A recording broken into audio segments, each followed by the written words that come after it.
সরকারের নির্বাচনী ইশতেহারে ঘোষিত ডিজিটাল সেবা সম্প্রসারণের অংশ হিসেবে দেশের বিমানবন্দরগুলোতে চালু করা হয়েছে ফ্রি ওয়াইফাই সেবা। এমনটি জানিয়েছেন তথ্য প্রযুক্তি মন্ত্রী ফকির মাহবুব আনাম। দুপুরে শাহজালাল আন্তর্জাতিক বিমানবন্দরে ফ্রি ওয়াইফাই সেবার উদ্বোধন শেষে কথা জানান তিনি। মন্ত্রী জানান, ইতোমধ্যে 8টি বিমানবন্দর ও 6টি রেলওয়ে স্টেশনে এই সেবা চালু করা হয়েছে। এ সময় বেসামরিক বিমান পরিবহন ও পর্যটন মন্ত্রী আফরোজা খানম রিতা বলেন, যাত্রী সেবা আরও সহজ, দ্রুত ও প্রযুক্তি নির্ভর করতে এই উদ্যোগ নেওয়া হয়েছে। সরকারের নির্বাচনী ইশতেহারে থাকা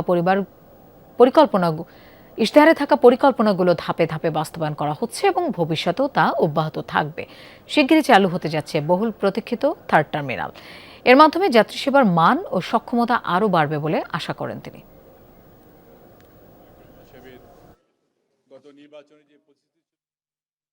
ইতিমধ্যে আমরা 8টা এয়ারপোর্ট, 6টা রেলওয়ে স্টেশন এবং 4টি ট্রেনগুলিতে আমরা ফ্রি ওয়াইফাই চালু করে দিয়েছি। যারা যাত্রীরা আসতেছেন, প্রবাসী ভাইরা আমাদের বিদেশ থেকে যারা আসছেন, তাদের সুবিধাটা দেখাই আমাদের এই বিমানবন্দরের মূল লক্ষ্য। আমরা সেইভাবেই কাজ করে যাচ্ছি।